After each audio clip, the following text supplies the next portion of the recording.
Béliard. Et votre invité, Sonia Mabrouk, c'est le leader de la France Insoumise, Jean-Luc Mélenchon. En ce jour où les syndicats doivent être reçus au ministère du Travail pour un nouveau cycle de discussion sur le projet des retraites, merci d'être avec nous. Sur Europe 1, Jean-Luc Mélenchon, ce matin, le Premier ministre se dit confiant sur un compromis, même si vous n'êtes pas d'accord avec le projet de retraite. C'est une position d'ouverture, de dialogue que voilà. Oui, des fois, il n'allait quand même pas dire, écoutez, allez vous faire voir, je maintiens mon affaire. Mais je veux quand même vous dire que tout à l'heure, là, en préparant l'émission, j'écoutais attentivement ce que disaient les collaborateurs d'Europe 1 qui découpaient le discours du Premier ministre. Il me semble, je ne sais pas si j'ai bien compris, mais les collaborateurs ici disaient que c'était ça que le Premier ministre venait de dire. Que, au fond, il était ouvert à toute bonne idée du moment que l'équilibre financier du régime des retraites se trouverait être protégé. C'est bien cela, vous avez bien compris. Bon, parfait. Donc si c'est ça, il y a matière à discuter, mais il faut prendre du temps. C'est-à-dire qu'il y a un certain double langage à ce moment-là, parce que si c'est ça qu'il pense, ça veut dire qu'on remet tout à plat. Donc l'idée même, c'est-à-dire il n'y a pas un a priori, son système à lui, la retraite par points ou rien, mais on rediscute de tout. Alors dans ce cas, il faut qu'il retire le texte, et quand je dis retirer le texte, pardon, mais cette fois-ci, je parle au sens concret du terme, puisque le texte d'un projet de loi est déposé devant le Conseil d'État. Enfin, donc, un texte à trous, Jean-Luc Mélenchon, avec des blancs, et l'essentiel restera à compléter en fonction des discussions. Vous savez bien comment ça se passe. Oui, je sais bien comment ça se passe, et c'est la raison pour laquelle je suis en alerte maximum, parce que quand vous déposez un texte, c'est pas pareil que quand il n'y en a pas. Par conséquent, trou ou pas, il pourrait retirer ce document, et puis on pourrait dire, bon d'accord, tout le monde se réunit, les partenaires sociaux, enfin, on appelle ça comme ça, les syndicats de salariés, les syndicats patronaux et peut-être d'autres, je ne sais pas, le Conseil économique et social. Et puis on dit, ben voilà, ce qui se présente devant nous, voilà quelle est la perspective, comment on y répond. Ça oui, mais ça demande plusieurs mois de discussion, parce que... C'est vrai que nous n'avons pas eu à cette discussion, hein. Des mois, 2 ans, dit-on, ce n'est pas suffisant ? Non, apparemment personne n'a parlé de rien. Moi je suis parlementaire, je sais bien que dans l'esprit de beaucoup, le Parlement ne compte plus, n'a pas d'importance, mais nous n'avons jamais été saisis d'un seul mot de cette discussion. Hein. On a entendu dire à intervalles réguliers M. Macron qu'il était partisan de la retraite à points, mais personne ne savait au juste ce qu'il comptait faire. Nous sommes opposés au système de retraite à points pour des raisons qui ne sont pas idéologiques, pour des raisons qui sont concrètes, matérielles, qui concernent la vie des gens. Nous n'avons jamais cru à cette propagande sur le thème à bas les régimes spéciaux, parce que, comme l'a dit Christian Jacob, qui n'est pas spécialement un ami politique, hein, puisque c'est Vous avez de drôles de références ce matin. Mais oui, mais pourquoi pas ? Je cite tout ce qui est dans le paysage. Monsieur Jacob dit au président de la République, maintenant arrêtez, ce que vous faites n'a plus de sens. Pourquoi ? Parce qu'il a démarré avec l'idée qu'on allait abolir les régimes spéciaux. Mais il n'y a que des gens très superficiels pour croire que les régimes spéciaux existent par une espèce de faveur, de privilège. Non, c'est le résultat de toute une histoire. Les gens savent qu'on ne peut pas mettre un pilote de chasse dans un avion de chasse à plus de 60 ans. Voyez-vous, ça tout le monde le sait. De même qu'on ne peut pas laisser un cheminot dans une cabine de pilotage entre 63 et 66 ans. On va parler du fond, c'est le plus important, Jean-Luc Mélenchon. Hein. Ouais, mais vous y êtes et on va continuer à le faire. Mais la forme quand même rejoint souvent le fond et vous connaissez bien le sens des mots. On ne peut pas vous reprocher à vous de ne pas le connaître. C'est pour ça qu'on a été étonnés de vous entendre, oui, au lendemain des vœux d'Emmanuel Macron, prononcer cette phrase. Une déclaration de guerre, c'est ce que vous avez dit après les vœux d'Emmanuel Macron, qui maintient sa réforme quand même. Les mots ont un sens. Oui, les mots ont un sens. Vous les connaissez ? Bien sûr. Alors, moi, je suis omniscient, comme chacun le sait, et donc je ne commets jamais aucune erreur. Enfin, exagérons Votre langue a-t-elle fourché ? Ça a dépassé votre pensée ? Non, pas du tout. Mais je m'amuse maintenant, comme littéraire que je suis, de cette guerre des mots qui fait que chaque semaine, on trouve un mot dans un de mes discours et moi, bon, ça fait mes affaires, parce que du coup, on parle. Alors, on parle. En effet, j'estime que le président de la République, qui a en face de lui des hommes et des femmes qui, pour certains, sont en grève depuis un mois, dont il peut, même s'il n'en a aucune connaissance personnelle, avoir entendu dire ce qu'est la souffrance d'être en grève, d'être gêné par la grève aussi, et qui a pour toute réponse, eh bien écoutez, moi, salut, je vous reverrai le 9 janvier, on verra, et d'ici là, si vous vous enragez, vous le paierez. Eh bien, j'estime, et surtout qu'ajoute, je ne changerai rien. Je fais mon truc, j'ai décidé une fois pour toutes, c'est comme ça et c'est pas autrement. Eh bien oui, c'est une attitude d'une violence, d'une dureté, qui n'entend pas ce que dit la souffrance de la lutte, il ne l'entend pas. Peut-être que vous n'entendez pas, pardonnez-moi, Jean-Luc Mélenchon, le même peuple ou la même partie du peuple, parce que vous dites d'ailleurs, des piquets de grève quand vous y êtes, grévistes, courage, le peuple est avec vous. Oui, mais Une partie du peuple, c'est ce Bien que vous sûr. oubliez. Ah oui. Ah ben on est en démocratie, donc tout le monde n'est pas d'accord. Donc mais... vous ne parlez pas de cette France silencieuse qui veut que la situation sociale s'apaise, oui. qui veut Mais travailler, bien sûr, qui mais moi souffre de aussi. ce contexte Moi social. aussi, je suis pour que la situation s'apaise. Vraiment, Je en parlant suis de pour déclaration de guerre. Bah oui, je parlais du président de la République, pas de moi. Moi, j'ai déclaré la guerre à personne. La grève, elle n'est pas le fait des grévistes, elle est le fait de la décision d'imposer un système de retraite dont ne veulent pas les Français. Parce que d'habitude, on me lance au visage les sondages. Bah allons-y cette fois-ci. Vous avez les 2/3 des Français Je ne l'ai qui pas sont fait. contre. Je vous parle Non, mais d'une j'ai bien autre compris. France. J'ai bien Vous le compris. reconnaissez d'ailleurs, cette France silencieuse. Écoutez, je sais que toujours, il y a des pour et des contre. C'est le propre de la démocratie. Et l'art de gouverner ne consiste pas à assommer ceux avec lesquels vous n'êtes pas d'accord. C'est autre chose. C'est le sens du compromis, de la manière de trouver, surtout de produire des arguments qui soient des arguments convaincants, pas des arguments de mystification. Quand vous dites aux gens, le régime de retraite va être déséquilibré financièrement, ce n'est pas vrai. Quand vous dites, il est impossible de raccourcir la durée au travail, ce n'est pas vrai. Nous pouvons faire la démonstration du contraire. On peut financer sans qu'il en coûte exagérément, ou même sans qu'il en coûte du tout. Je vous prendrai le seul exemple du fait que tous les Français payent aujourd'hui pour la dette sociale. À partir de 2024, cette charge disparaît, la somme collectée est toujours là, et elle suffit plus qu'amplement à compenser les manques. Vous venez de dire, Sonia oui. Mabrouk, Oui. qui est un cadre, et un cadre supérieur comme moi, on Oui, va dire. enfin, hein. oui. Oui, vous plus que moi, parce que vous gagnez mieux que moi. Mais bon, on peu va pas- importe, c'est vous la voulez vie. qu'on se lance dans les... Mais je Non. sais ce que vous allez dire sur les cadres supérieurs, et c'est intéressant, Jean-Luc Mélenchon. Bah Pourquoi oui. Parce que certains cadres supérieurs, ce matin, sur Europe 1, ils vous écoutent, et vous les mettez dans les perdants de la réforme. Pourquoi ? Absolument. Parce que, voilà, jusqu'à 2 fois le plafond de la Sécu. Jusqu'à présent, vous continuiez à cotiser jusqu'à 8 fois le plafond de la Sécurité sociale, et puis vous aviez des droits à la retraite là-dessus. Donc ça, c'est déjà dans leur feuille de paye. La réforme est la suivante. À 2 fois le plafond, terminé. Vous ne cotisez plus et vous n'avez plus de droits particuliers. Mais les gens qui ont ces payes, faut que tout le monde le comprenne. Hein. Celui qui a, ou celle qui a 10 000 par mois, alors ça peut faire beaucoup quand on regarde ça depuis le SMICAR, et c'est vrai que c'est beaucoup. Mais en attendant, celui qui les a, il les a pas volés. Donc il les a gagnés par son travail. Or, il va falloir qu'il cotise à un système d'assurance privée. Donc ça veut dire que c'est maintenant que vous paierez plus cher que vous ne payez pour la sécurité sociale de tout le monde. Ça fera donc du pouvoir d'achat de moins dans le circuit. Les commerçants peuvent commencer à se préoccuper. Et deuxièmement, avec l'espoir un jour de retrouver le niveau de votre paye. Vous oubliez de dire quelque chose. C'est vrai que le manque à gagner en cotisation pour les régimes complémentaires s'élèverait à environ, je crois, 5 ou 7 milliards par an. Oui. Mais ce que vous ne dites pas, Jean-Luc Mélenchon, c'est Oui. que les régimes complémentaires feraient également des économies dans la mesure où ils n'auraient plus de pension à verser à ce public des cadres supérieurs. Eh oui. Oui, Eh oui, d'accord. d'accord. Oui, non, mais attendez, là, vous faites une...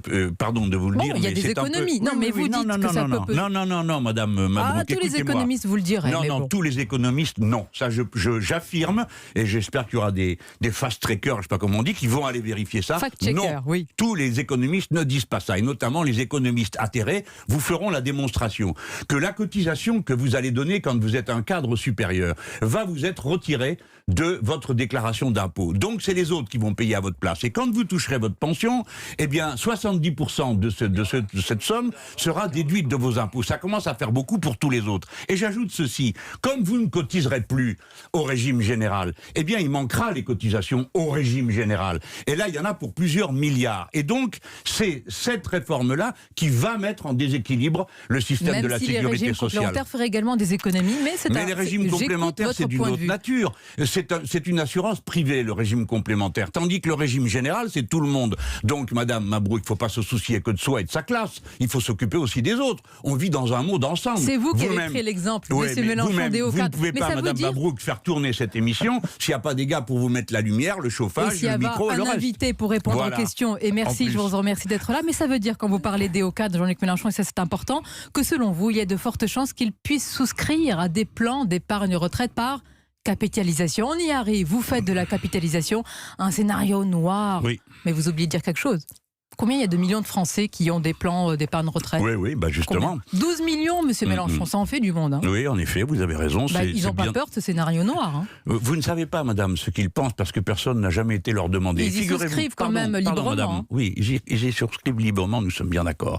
Mais écoutez-moi, l'idée de la sécurité sociale, c'était que tout le monde était dans le régime universel et par sa cotisation acquérait des droits de cette manière. C'était pas la multiplication des régimes complémentaires qui ne sont là. Madame, ne me dites pas que si vous en avez un, vous le faites par plaisir, vous le faites par obligation. Si vous pouviez vous en passer, vous vous en passeriez. Par conséquent, la bonne idée, c'est le régime dans lequel tout le monde cotise et tout le monde reçoit. Voilà. Et moi, c'est ça que je défends. Et j'ajoute que tous les régimes par capitalisation présentent un danger mortel pour la retraite. Regardez ce qui s'est passé aux États-Unis. Personne n'en parle, mais en 2008, tout s'est effondré. Et des dizaines de caisses de retraite particulières se sont effondrées. Les gens n'ont plus rien après ça. Plus rien. Vous avez cotisé pour rien. Parce que, mesdames, messieurs, l'argent ne voyage pas dans le temps. Il est à l'instant où il est, et le jour où la bourse s'effondre, votre retraite avec. Certes, mais de là à présenter BlackRock France ou BlackRock de manière générale comme le côté obscur de la force, l'ombre de la retraite par capitalisation, on a oublié de dire, Jean-Luc Mélenchon, que BlackRock ne gère pas de fonds de pension, que c'est un nain en France. Oui, Bon. oui, j'ai entendu. Non, je croyais que c'est la capital. France qui était une... Non, pas du tout. Mais ne caricaturez pas le point de vue anticapitaliste, parce que les merveilles du système que vous défendez à cette occasion sont en train de détruire la planète. Je ne le défends pas. Non, mais bon, je rappelle des faits. Je comprends, mais n'ironisez pas sur ceux qui y sont hostiles. Je suis hostile au capitalisme parce qu'il détruit les êtres humains et la planète. Et donc, mon combat personnel est dans cette branche-là, et avec moi, des millions d'êtres humains qui pensent comme moi. Donc, écoutez-nous quand nous lançons une alerte. La société n'a rien à gagner à épuiser les gens au travail.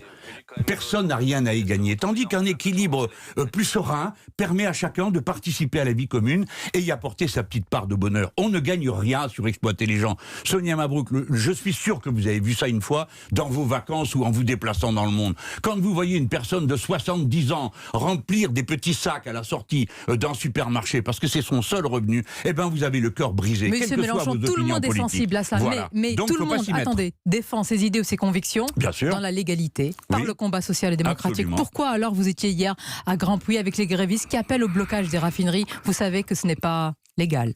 Non, parce que arrêter le travail est un droit constitutionnel. Empêcher le travail des autres ou la circulation de camions dans des sites pétroliers est illégal jusqu'à nouvel ordre. Bon, écoutez, vous allez leur expliquer. Mais ces gens-là, posez-vous la question de savoir pourquoi ils font ça. Posons-nous-la. Ce sont de braves gens. Ils sont en grève depuis 34 jours. Et la réponse qu'ils ont reçue du président de la République, c'est « j'en ai rien à fiche de vous et de ce qui vous arrive, je continuerai mon truc ». Donc ils montent le ton. Ça fait 34 jours qu'ils auraient pu bloquer tous les camions. Et il n'y aurait plus une goutte d'essence dans ce pays, ils ne l'ont pas fait. Ils ont fait preuve de sens et responsabilité. Mais comme on les provoque, alors ils montent le niveau de la mobilisation. Il ne faut pas les traiter comme des délinquants. Ils ne le méritent pas. Ce sont de braves gens, je le répète. Pères et mères de famille. Auquel vous appelez à la responsabilité. Je vous entends, Jean-Luc Mélenchon. Oui. Vous leur dites, vous êtes en train de mettre vos familles entre parenthèses, vous êtes en train de perdre de l'argent, attention, il ne faut pas aller vers une... Non, je dis aux autres, vers aux un puissants... durcissement trop fort, oui. Non, aux importants, aux puissants qui croient qu'ils peuvent broyer les petites gens, je leur dis, il vous en cuira. Ceux qui se sont obstinés, comme l'a fait par exemple François Hollande sur la loi El Khomri, le résultat c'est qu'ils ont été éradiqués politiquement. Donc réfléchissez-y, on ne gouverne pas un pays à coups de pied, ni à coups de matraque, ni en éborgnant les gens. Ce n'est pas comme ça. Il y a moyen de discuter, tous ces gens sont prêts à discuter, mais respectez-les. Ils vous disent qu'ils ne veulent pas de la retraite à point. Vous venez de dire, monsieur le Premier ministre, que votre seule ligne rouge c'est l'équilibre financier. Très bien, on arrête tout et on discute de ça. Et on discute, cette fois-ci officiellement, solennellement. Le Parlement en est saisi. C'est votre proposition. Voilà. Jean-Luc Mélenchon, que voulez-vous proposer d'autre que de la démocratie? Je vois pas ce qu'on peut faire d'autre. Je voudrais conclure sur deux éléments. Ouais. Un puissant déchu. Vous avez entendu son avocat tout à l'heure dans notre journal de 8h avec Mathieu Belliard, Carlos Ghosn. Est-ce que malgré tout, malgré ce que vous pouvez penser des puissants, est-ce que vous vous dites un traitement comme celui-ci au Japon, ce n'est pas normal? Qu'ils se défendent, qu'ils se défendent honnêtement. Mais Madame Mabrouk, je vous le dis très clair et net, les droits de l'homme et les droits de la défense ne s'appliquent pas en fonction de critères de classe. Donc monsieur Carlos Ghosn y a droit comme tous les autres. La maltraitance à laquelle s'est livrée la justice japonaise est inacceptable. Je le dis pour lui comme je le dirais pour d'autres. Ça n'est pas une affaire de classe, les droits de l'homme. Carlos Ghosn a donc été maltraité et il faut prendre ça en compte. Il a eu raison de partir. Mais c'est ce qu'on a lu partout. Et puis après, vous connaissez un être humain qui n'essaye pas de s'échapper quand on le maltraite? Ça n'existe pas. Alors pourquoi lui serait le seul être humain à notre connaissance à qui ça serait indifférent d'être maltraité? Vous savez, quand mes amis s'évadent des prisons des dictateurs, je ne leur dis pas, écoutez, vous devez respecter la loi, retournez-y. C'est important, Jean-Luc Mélenchon. Vous n'êtes pas à géométrie variable par rapport ni aux classes, ni au statut, ni en fonction de chacun. C'est important de l'entendre aussi. C'est la base de l'humanisme. L'être humain a des droits qui sont des droits non négociables et ça s'applique à tout le monde. Mais après, comme ce sont des droits égalitaires, ça veut dire que tout le monde est égal. Bien Et le sûr. président de la République n'est pas d'une essence humaine différente de celle de ses compatriotes. Et par conséquent, il doit en tenir compte. Si je gouvernais le pays, je sais très bien que j'aurais droit à une opposition au moins aussi virulente que celle qu'on lui oppose. Mais je me soumettrai à la loi qui est de dire que la démocratie, c'est pas seulement savoir gagner, c'est aussi savoir perdre. Alors, monsieur Macron, vous avez perdu. Parce que le peuple français veut pas de votre truc. On verra tout Alors, cela. prenons ça par... Avec les discussions, les preuves moralement, des il a faits. perdu, madame Mabrouk. On verra aux politiquement, il a prochaines perdu. élections, monsieur Mélenchon. Oui, Rendez-vous demandez à bientôt. Hollande le bien que ça lui a fait, la loi Attendez, El je voudrais Khomri, de la conclure, passer en je vais force. vous remercier et Merci. conclure sur un point important parce que je sais que vous allez évidemment... Le 9, faut être dans la rue, les gens, écoutez-moi. Autre élément, c'est une tragique date d'anniversaire aujourd'hui, 5 ans après l'attentat de Charlie Hebdo. Il faut sans cesse rappeler, Jean-Luc Mélenchon, ne jamais oublier toutes ces victimes du terrorisme islamiste encore ces derniers jours.